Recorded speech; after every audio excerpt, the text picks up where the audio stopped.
Good afternoon, everyone. Happy Saturday. Welcome to Hauser Wirth. I'm Amanda Stoffel, Senior Director, and we are thrilled to have you here for this very special conversation with artist Firelei Báez and independent curator Essence Harden, celebrating this remarkable exhibition called The Fact That It Amazes Me Does Not Mean I Relinquish It. This marks Báez's first solo exhibition with us, presenting all new large-scale canvases, drawings, and her first ever bronze sculpture. Complex and layered, Báez's works depict fantastical hybrid figures and reimagined worlds.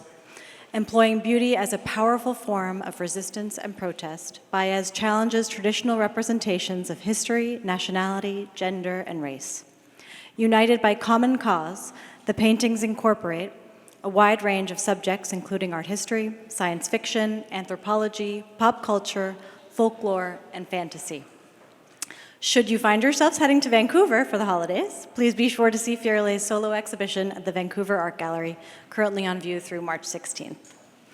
Essence Harden, co-curator of Made in LA 2025 and at the Hammer Museum, and curator of the Focus section for Frieze LA 24 and 25 coming up.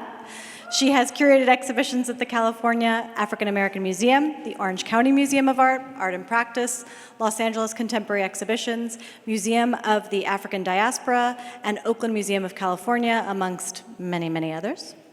Essence is a regular contributor to numerous publications and exhibition catalogs and previously served as a visual arts curator at the California African American Museum. We will definitely have a short Q&A after the talk, so please hold on to your questions. We will get to them. And thank you again for being with us today. And now please join me in welcoming Firelei Báez and Essence Harden.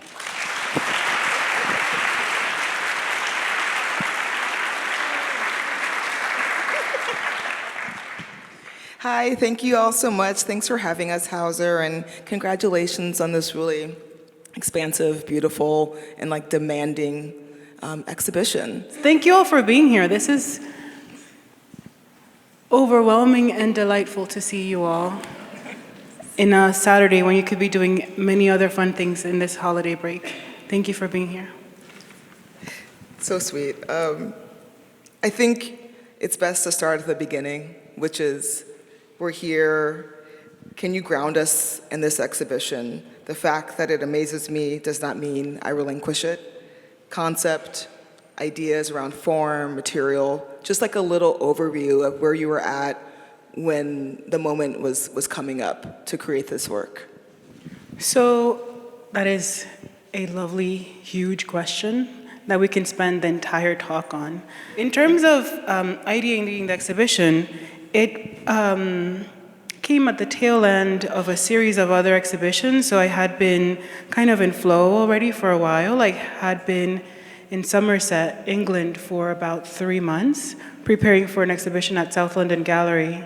It's the thing that you do to save on shipping. If anybody works at an institution, you know how much of the budget will basically just be eaten up by transporting from one place to the other. So I was honored to be working with this new cohort called New Curators, where they give access to folks that wouldn't have had access to that education otherwise. So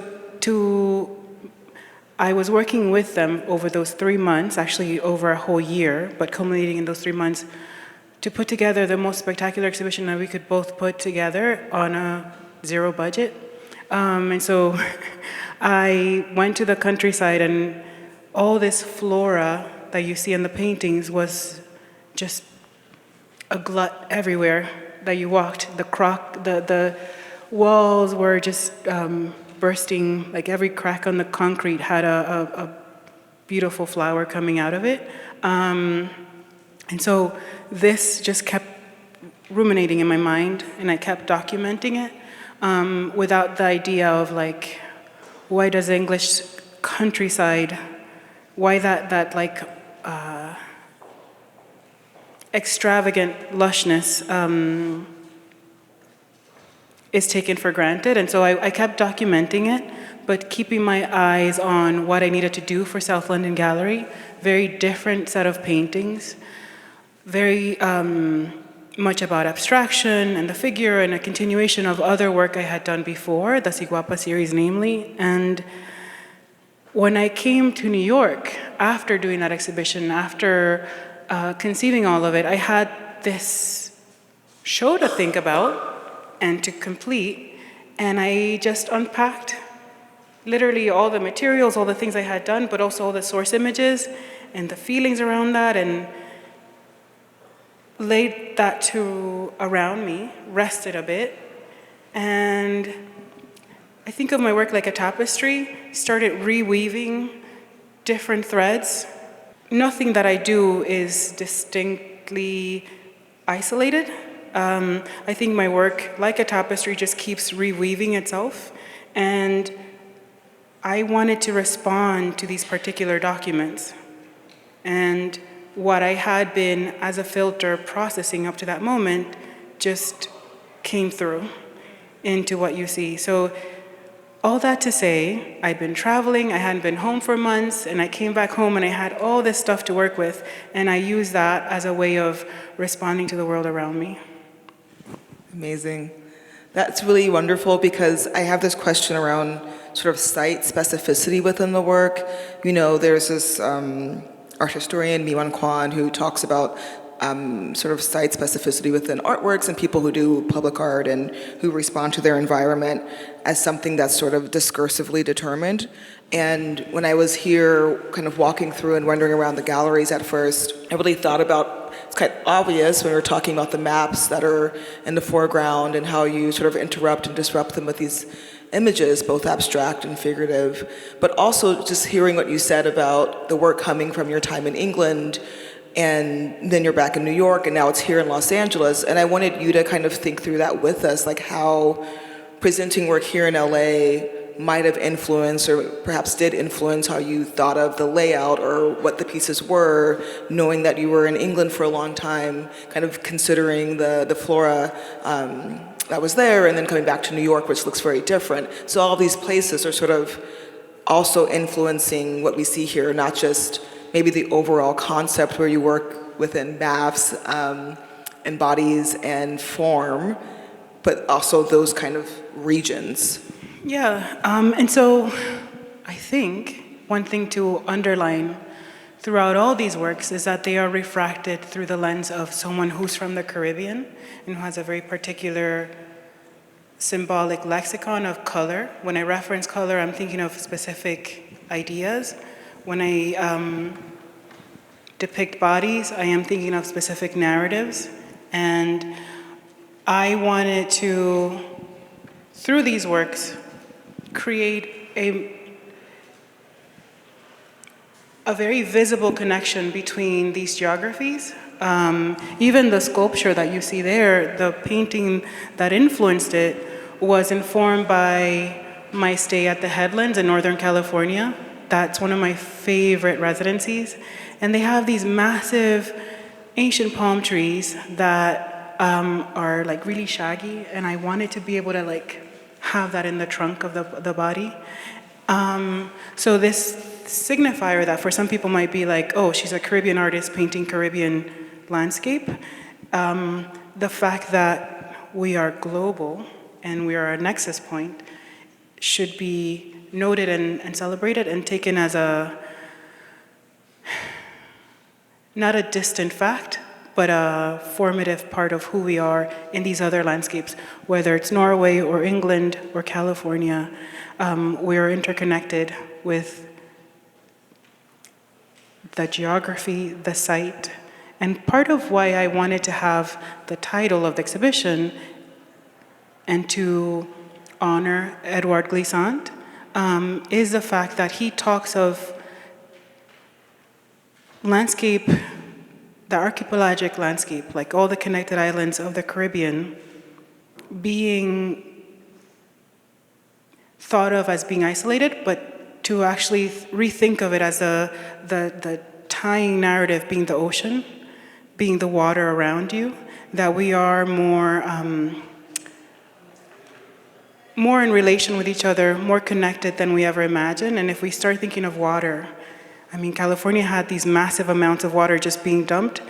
Like all that water made things lush that had been forgotten, lakes that had been forgotten suddenly reemerged.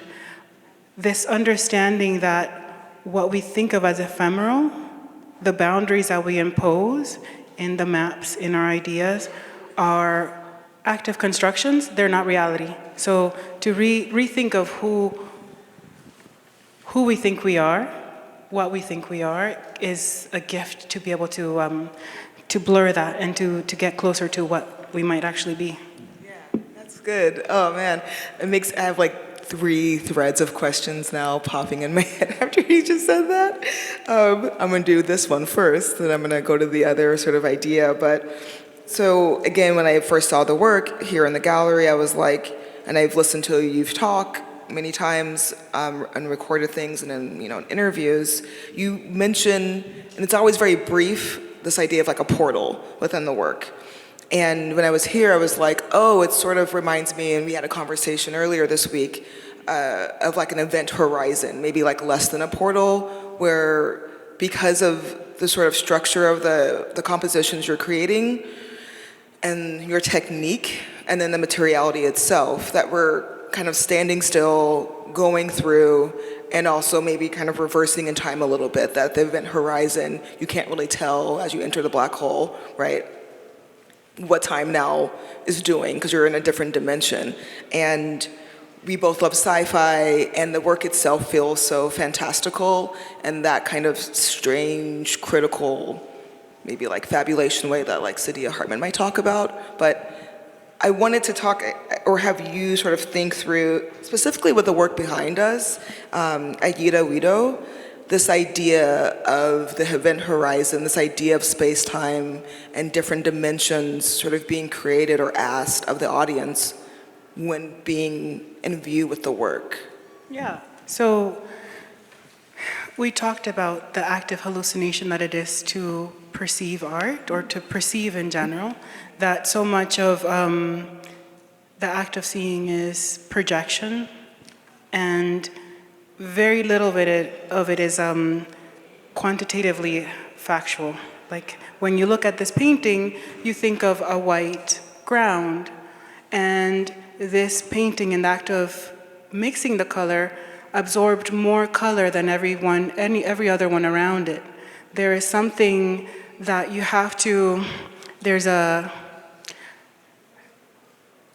in The Invisible Man, Raphael Essens's novel, there's this moment where there's a painter, there's mixer of paint, that is, it's supposed to be a moment of frenzy and madness, but he talks about the perfect white has a percentage of black. And as a painter, you realize how much of what we construct to feel balanced has a lot of what would have been considered discord. So if you look at the painting there, you would think, how would this have that much red? But if I were to show you the palette, it's like tubes and tubes of every possible color for it to feel like it has a certain equilibrium. All the shadows, the trompe l'oeil is an active fabrication. And I want you to both be comforted by this idea of thinking but then to have the space or the grace for yourself as a viewer to understand that beauty is just a portal for letting you understand or to make you comfortable with discomfort, that if you're generous enough, then you can open up ways of seeing what limits we set for ourselves and perhaps for others. So part of like the figures being in this in-between space is an act on my part to have you think or project, are they sitting? Are they about to get up? Is it a passive gesture? Is it an active gesture? I know what it is for me as a maker, but I'm really interested in understanding what you're putting onto them and maybe having you question why you do think what you think of the figures.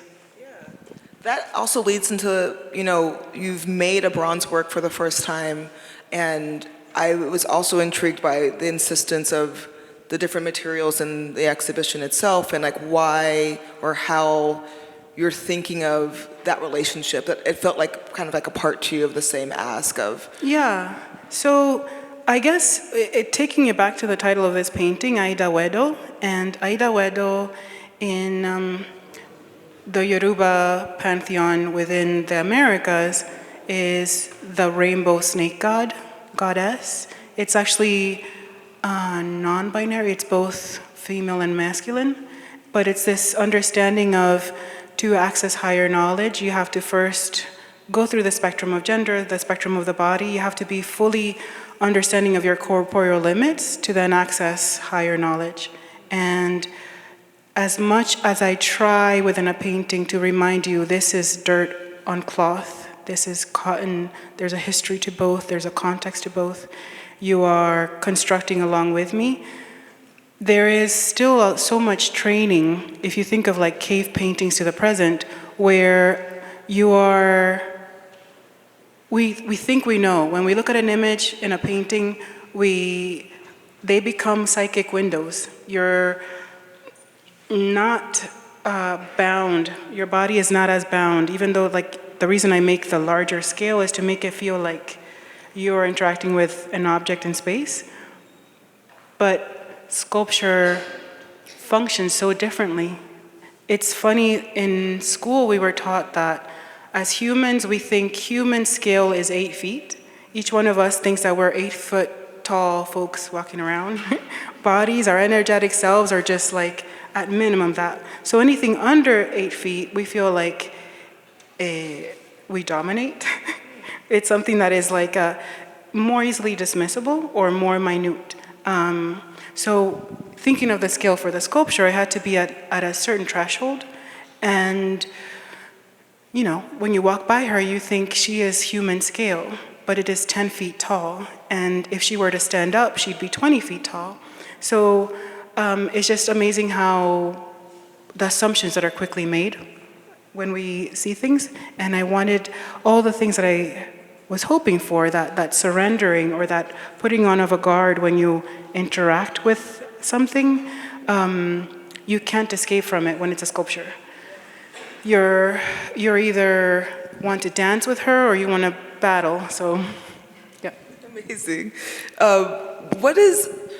There's so much analog material within your practice, and maybe just broadly speaking, how like libraries or archives, like material archives, have been present within your life. And I'm wondering if you can kind of bring us into the studio with you a little bit here of how a piece is created, what are the archival materials, and that kind of relationship to your body when even doing the work, because I know there's like techniques that you use that move the canvas around from floor to wall. Yeah, so there are many categories of materiality within the making of the work.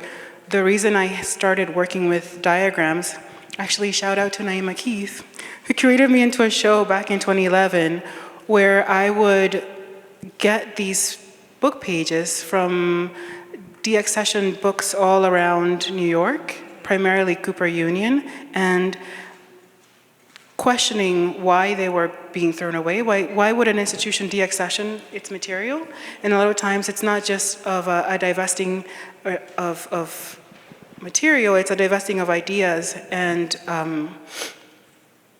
whatever is out of sync with who it thinks of itself as at the moment. And as an art student, it was really helpful for me to then question, like, where am I within that divestment? Am I aligned? Am I not? Like, what would those writers, illustrators, would the people who ideated those objects, would they have included me in their idea of the future? And then being able to intervene and go back and speak to them, but also leave a prayer or a loving gesture for people forward. So that idea of atemporality became a central point within those book pages. For these larger moments, the paintings, it became about a single moment in time. And it's like, how do you create this thing in amber that is able to act like a palimpsest? So it's easy enough when you have 200 pages that you can navigate, but what is it to have one document give you this feeling of being able to time travel, to like take your body and then like go through? And so they start in the ground, they start flat. Wherever I am, so like if you look at that tondo there, the orange one versus the pink one there, they were done 10 feet away from each other, and the composition of the floor in one room had more lime, and the other room had more concrete. And if you look closely at the body, the terrain, the plumes of color is like very different. It's like cracked and bumpy, and that's all responding to the environment. It's a portrait of that space and that time. And then the one there is like softly pluming, and it could look like rivers. And if you are looking at a map and you have this shared understanding of what terrain is, like we have this shared language of abstraction of like, that's a river, that's a tree, that's like a city within a landscape. So then what is it to contain all those landscapes within a body?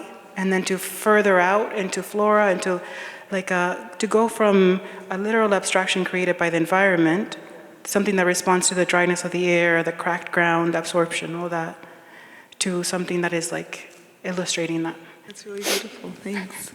I'm always so curious like how the studio feels and when you're like doing something at this kind of scale, right? Like being embodied.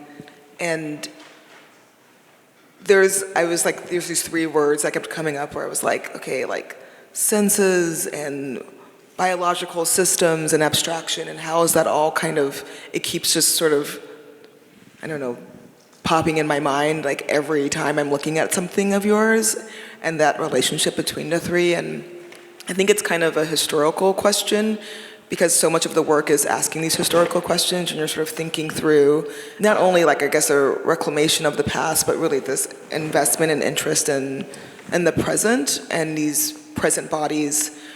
And I guess just because, you know, you're Caribbean and you're born in DR, you lived in Florida, you live in New York, you travel quite a bit. I'm interested in your ideas around history. Like I know that we talked a little bit about trio and the context or the disambiguity that historians pretend to offer, but like you're really in the ambiguity, you're really in the abstraction of it all, and then this kind of sensibility of the body in relationship to that abstraction.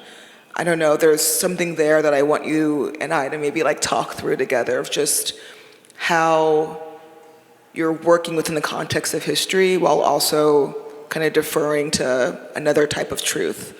Yeah. So I like the quote of history doesn't repeat itself, but it definitely spirals in similar patterns. And so given where we are in the present, where truth and what is created by AI, how navigating seems so difficult when everything is so refracted. One navigational tool I love engaging is to just understand, like, at baseline, I cannot engage actively with the bombardment of information if I am not, if I am disassociated from myself. So, like, if anything, these works, when I make an artwork, I want you to be able to, like, spiral back into yourself. Like we're actively projecting out. But in that moment of stillness, of looking, I'm hoping that there is something that brings you back in so that you can then question these moments in history. Like there are so many different ways I could take you through this exhibition, and the exciting thing for me is thinking of even like what created modern capitalist states, like what were the models that were put in place all the way from the Silk Road to the present? What did the Mongol invasion and the Black Death, like what were those things? How did they lead to the transatlantic slave trade? Like I could just spiral in different ways of navigating into the world, and they all can anchor quite easily on the Caribbean as a point of what it is to be a modern human. As pleasant as that is, as much as I could geek out about that, I think it is my way of looking at the work. What I would like instead is to have whatever the viewer is geeking out about influence and anchor you into ways of exploring who we are together, you know? What disciplines are you working within and through? I mean, obviously, like, you're a fine artist, you're a painter, but your influences seem so vast to me, like outside of the world of art, that actually create and kind of become matter within the work. Like I'm just curious about like what you're reading and listening to, because it feels really vital to how you kind of create a body of work. I think that's the best part of being an artist, that you can just be, I mean, Octavia Butler had that quote of her having an antenna mind.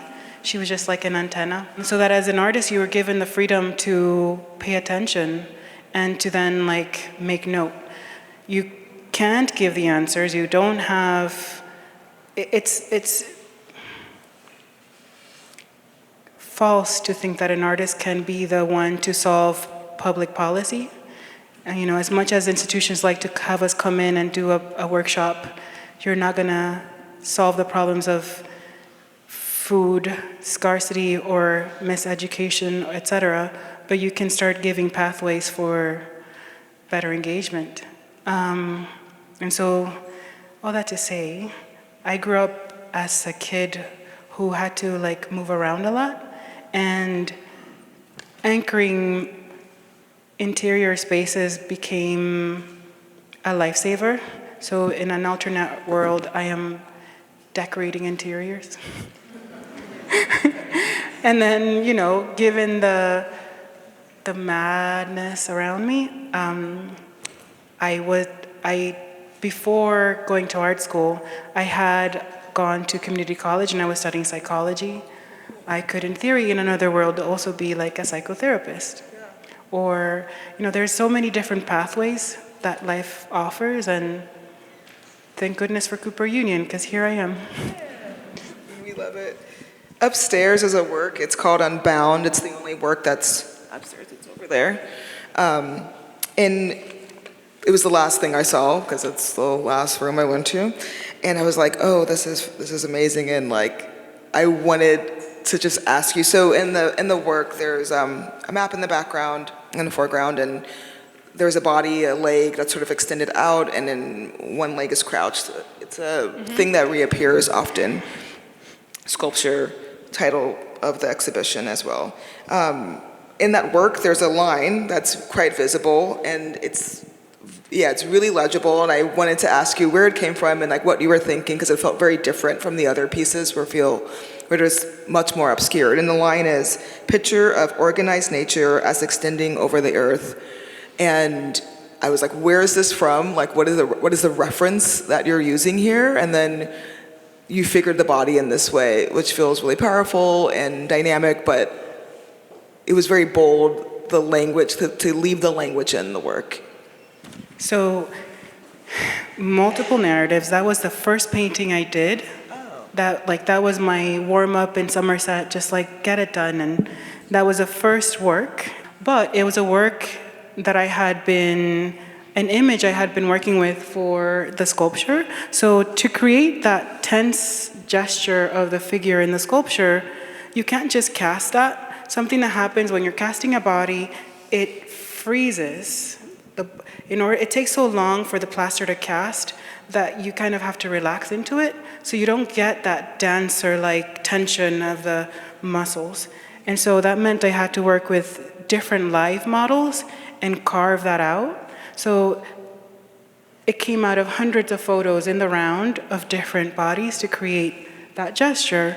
And that particular one was a model named Laura that just had like that extended, graceful, but very difficult pose to do. If you try to get in the pose of any of these figures, you realize how hard it is to hold that in duration.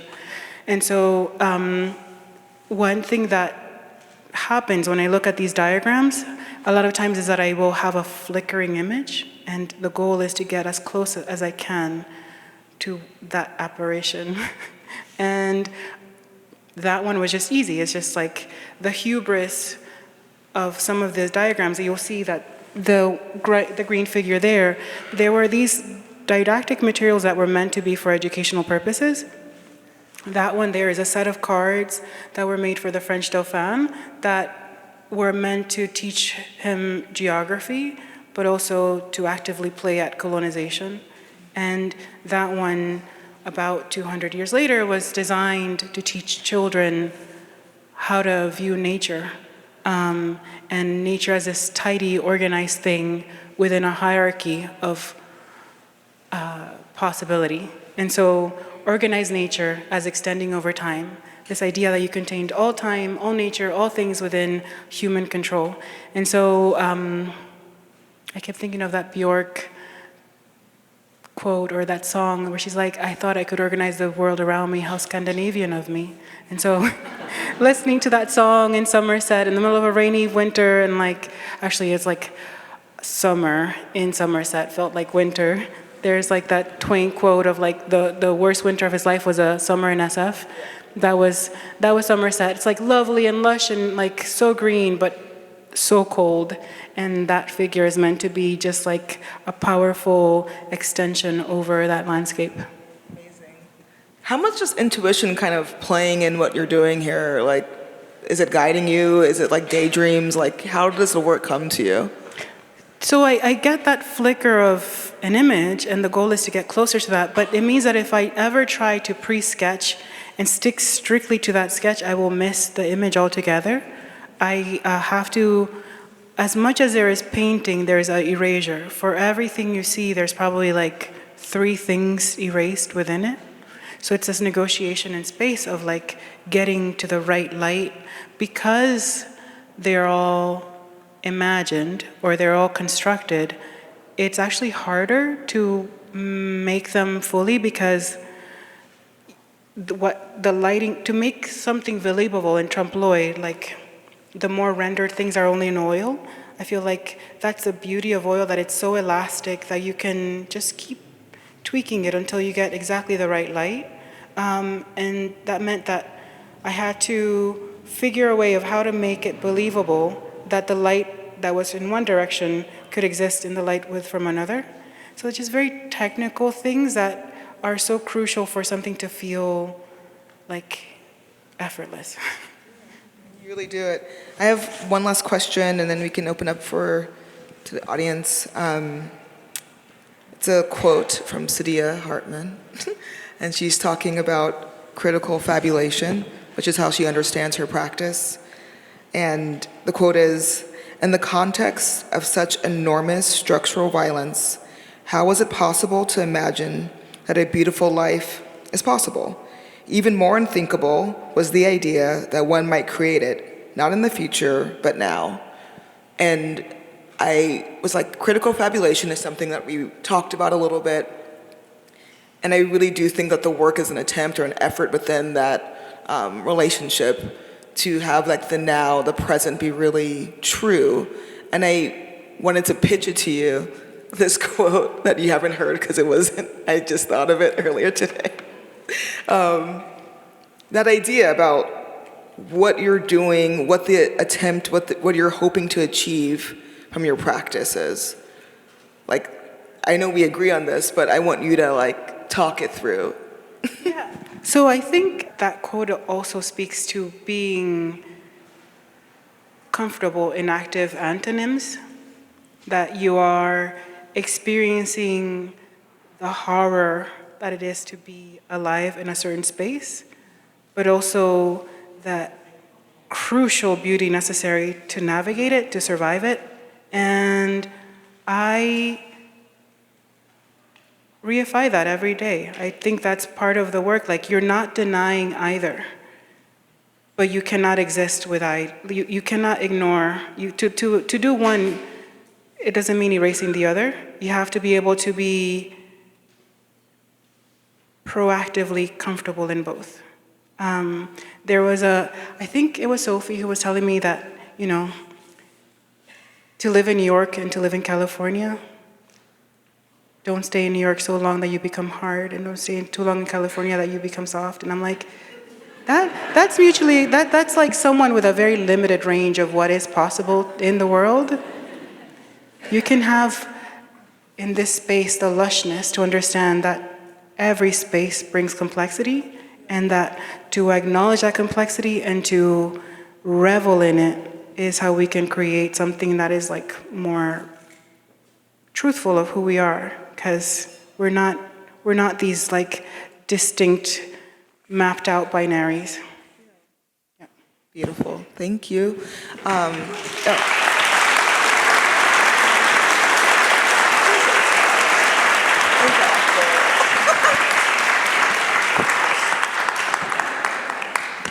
Yeah, so you have a question. I hope that you do. Hi, Firelei. Mark Godfrey helped me come see your work and gave me a walkthrough, and I was so blown away by your paintings, and I just wanted to say you're incredible. And I'm really curious about the Siguapa and this female, or maybe not female, but this protagonist and myth, and if you see them evolving as a protagonist, its story. What's next for the Siguapa? Is this body of work complete, or can it evolve and continue? And does its story continue? I think this body of work is an evolution of it. And I mentioned before how my work is like a tapestry. These are threads, these are elements that will continue throughout my life, a little bit like Bourgeois's spider. Like there's a character that remains with you and will keep informing, and as I evolve, it'll likely evolve. If you spoke to someone who grew up with the stories of a Siguapa in the Dominican Republic, they'll have very specific parameters for it, and what being an artist has allowed me to do is to create those parameters into a Rorschach that allow me to navigate relational experiences, but also maybe give room for people to also project in that same way. BB. Thank you. Also, I like tough questions. If you don't like something, if you're like, why? This makes no sense. I like those. Here's a tough question. Not really tough, actually, but it is maybe for you to have a critical moment within your own practice. What feels like the limit to you? Like, what feels like something that didn't feel resolved when you were in the studio doing this exhibition that you, I don't know, feel less than excited about, or you really like perceived it as a strong limit with where you were at currently within your practice? I burn my soul. I don't hold back, and so I feel like it's just time and budget. Yeah. But like in that sense, like to get this show done, given the timeline, like you have to enter a specific headspace. Like it was a spiritual outpouring. I know that's gonna maybe not connect, but like to get this done and to calibrate it, it was like my first time in this beautiful space. I remember walking into this gallery space and being like, what would I want to manifest in there? How would I want people to interact? And I wanted it to hit a certain energy, and to get to that after working so hard on all these other things, I was like, this has to be focused and it has to be specific. And the very last painting, so that was the first, nature extended over time, and the green painting in that room was the very last one. So it's like the human hubris of order versus nature being itself. So that was actually a pour done outside in the rain. So everything I would do, the rain that would come 15 minutes later would just quickly undo.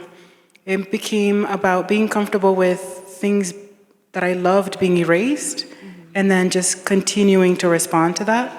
So, you know, in a Sophie's Choice kind of space, that's my favorite. Because it's so much about co-painting. Like as much as I would do, it was about leaning into what the environment was giving me. If there's one more question. Hi, Firelei. My name is Shelly. Hi. And I am just such a massive fan. I'm just a Dominican girl who walked into the ICA and saw so much of my culture just sprawled on the walls.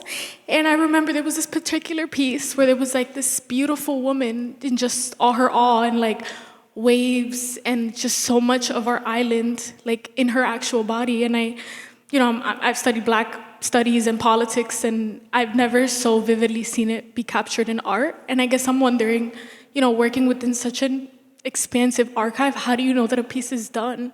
And that might be a very simple question, but you are now a part of such a long tapestry, as you say, of trying to understand our being and our purpose in this world. So do you believe pieces are done? And I guess how comfortable are you with your art being continued to be manifested and transformed long after you, right? Thank you. It's an honor to share space with you here too. I mean, you are that continuation. It's like whatever you do will be that manifested in reality. And then we will hopefully create space for others. But in terms of to answer your question of when do I think a piece is done, there are some documents. It's not so much that I think the piece is done, but whether I responded fully to a context or a document. And so you'll see some grounds repeated. And it's more like, there's this one building, I love this one series of blueprints from Louisiana. It was part of the WPA, the effort to engage architects and artists and artisans. They were documenting historic sites within that region, and one of them is this marine hospital that to me looked a lot like a Dogon mask, and I wanted to reference that mask in the work on top of it. And then in the process, you have to listen to the paint. As much as you have a preconceived idea, the paint will do things completely other. So one of them became this massive hokusai wave. I wanted a mask. The paint said, no, girl, we're gonna do this ablution instead. And then I tried again, and I started with this Mardi Gras Black Indian mask, just like this profusion. Okay, we're gonna try the mask again. And then it subsumed the ground. So it's something that I will keep going over until I respond in the way that is closer to the original hope or intent. Thank you. Thank you for being here.